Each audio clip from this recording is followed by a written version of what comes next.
Magandang araw at magandang gabi o magandang umaga sa inyong lahat. Welcome sa Resurrection Sunday Devotional. Ako'y sobrang excited na makasama kayo, mga kaibigan, mga kapatid. Whether you're watching live or catching the replay later, I believe hindi aksidente na narito kayo. May gustong sabihin ang Diyos para sa iyo, mga kapatid. Ngayong araw, we celebrate the most powerful, most hope-filled event in all of history, the resurrection of Jesus Christ. Hindi lang ito isang religious event, ito ay personal. Buhay na buhay po ito. At ito ay may impact sa atin ngayon. Bago po tayo magsimula, tayo po ay magdasal po. Let's pray. Panginoon, salamat po sa bagong araw na ito. Salamat sa katotohanang buhay ka. Open our hearts and our minds, Holy Spirit, to receive your word. Speak to us personally. We welcome you. We welcome your presence in this place. Amen. Ito ang ating unang verse na ating pag-aaralan. Luke 24, 5-6. Why do you look for the living among the dead? He is not here. He has risen. Grabe, no? He is not here. He has risen. Tatlong salita na nagbago ng kasaysayan. He is risen. Jesus Christ, risen. So ano po ang ibig sabihin nito? Ang ibig pong sabihin nito ay, the resurrection is real. The resurrection of the Lord Jesus Christ is real. Maraming saksi po na ang Panginoong Hesukristo ay nabuhay at He is now ruling and interceding for us in heaven. Historical at spiritual proof abounds. Jesus is exactly who He says He is. He is the Son of God, the Savior of the world. Hindi kathang-isip. Maraming mga history at mga ebidensya na ang Panginoong Hesukristo, that Jesus Christ, resurrection is real. Now second, the resurrection is personal. Meaning, namatay siya para sa iyo at nabuhay siya para sa iyo. Ikaw mismo, iniisip ka niya nung namatay siya sa krus at nang nabuhay siya. At ngayon, He is interceding and He is advocating for you in heaven. Hindi lang ito, Jesus rose from the dead. Ito ay Jesus rose to give you life. Maybe you're watching right now and feeling spiritually dead, hopeless, empty, o baka confused ka. Alam mo ba, beloved, the same power that raised Jesus Christ from the dead ay available din sa iyo ngayon. Available din sa iyo ngayon. In Romans 8:11, beloved, it says, the Spirit of God who raised Jesus from the dead lives in you. And how the Spirit of God lives in you when you accept and surrender and believe Jesus Christ died for you on the cross and you surrender your life to Christ and accepted Him into your life. So the Spirit lives in you. The Spirit of God who raised Jesus from the dead lives in you. That is why resurrection is personal. You don't have to stay in your tomb. What is your tomb? It's either addiction, depression, confusion, or condemnation. Things that holding you, that making you a prisoner. You will not stay there. Wala na yun. Jesus came to roll away that stone and call you out of life. Because Jesus resurrected. Jesus resurrected for you personally. So the resurrection is personal for you and me. Number 3 point, the resurrection is power. Hindi lang ito historical event, mga kapatid, beloved. Ito ay demonstration ng kapangyarihan ng Diyos. Imagine this. For 3 days, the enemy thought he won. Right? Satan thought he won. Akala ng mundo, tapos na ang kwento. Jesus is dead. But, on the third day, God showed that no grave is too strong, no death is too final, and no darkness is too deep for His power. So the resurrection is power. Mga kapatid, in Ephesians 1:19-20, it says, I also pray that you will understand the incredible greatness of God's power for us who believe Him. This is the same mighty power that raised Christ from the dead. Yung kapangyarihang bumuhay kay Jesus, available din para sa iyo. Kung feeling mo wala ka ng lakas, if you're battling addiction, mental health struggles, identity confusion, or even spiritual numbness, the resurrection of Christ, the resurrection power of Jesus is still at work today. It is still active, folks. That's why we celebrate this event, the resurrection of Christ. He is risen. He is risen indeed. Hallelujah. Hindi ito positive thinking lang. Hindi positive thinking. This is supernatural power. A power that heals, restores, and gives you strength to stand again. So the resurrection is power, beloved. The resurrection is power. The last point, number 4. The resurrection is victory. Why?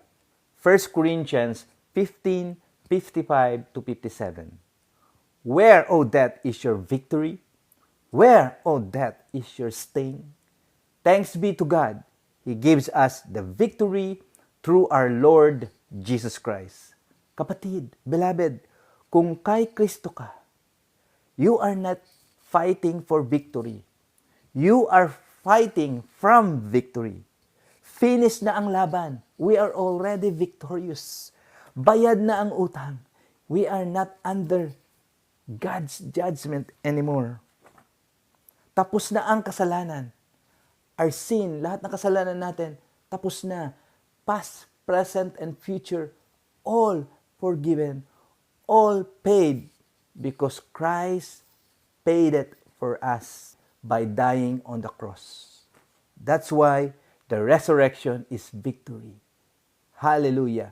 We are victorious. We are victors in Christ. Ayan po ang 4 points ng resurrection ng Panginoong Hesukristo. Una, resurrection is real.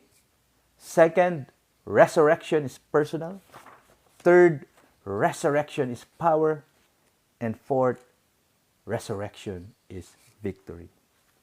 Alam mo, personally, kaibigan, kapatid, beloved, personally, hindi ko rin kayang baguhin ang sarili ko.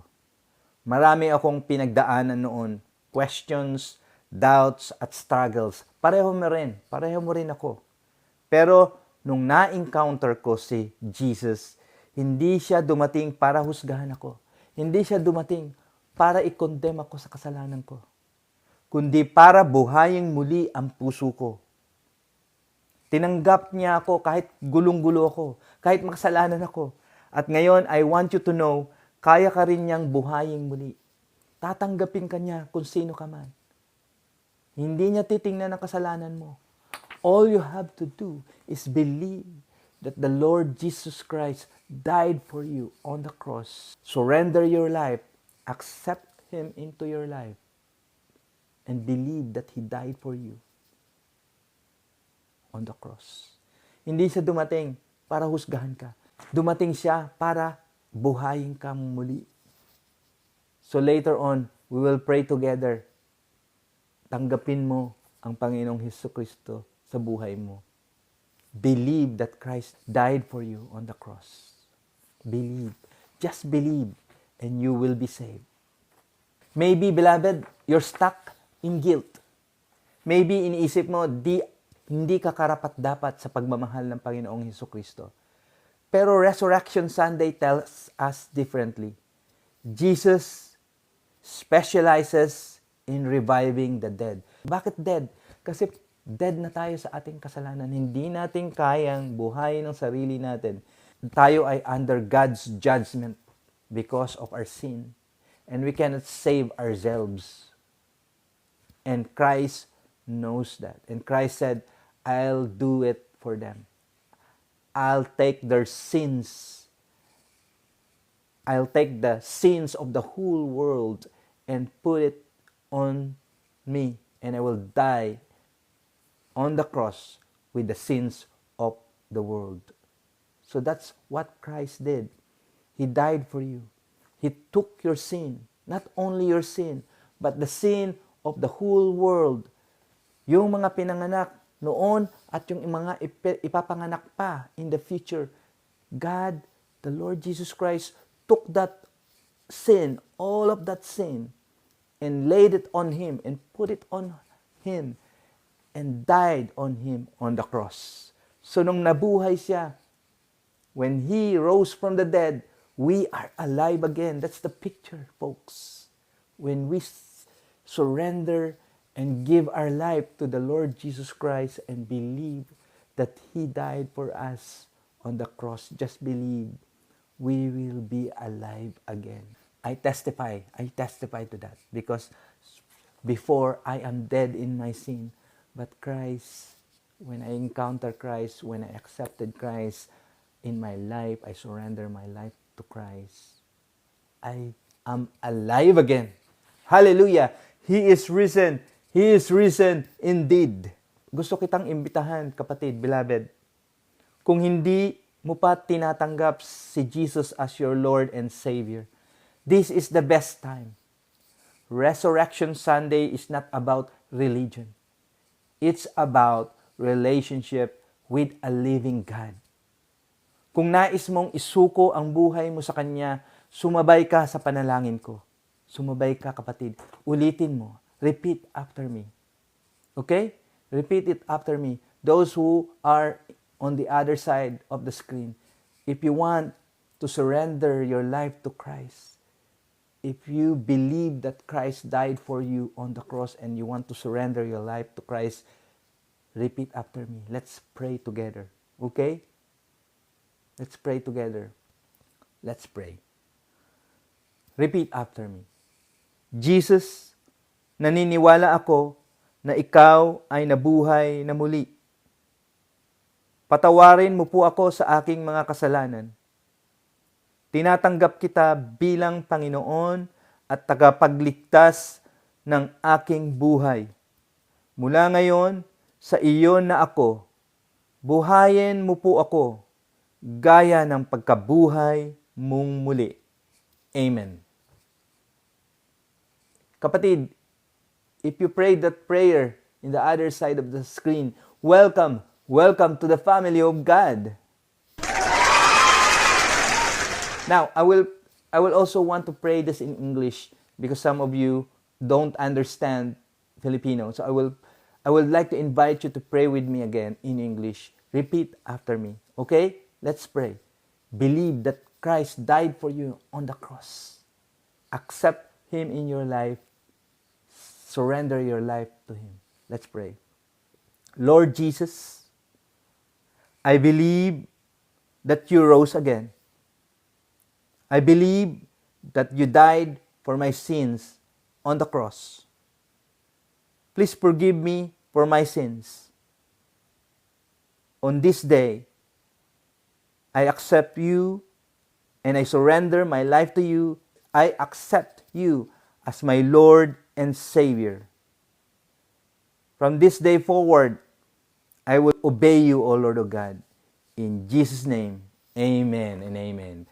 If you prayed that prayer in English, my brother and sister in the other side of the screen, welcome to the family of God.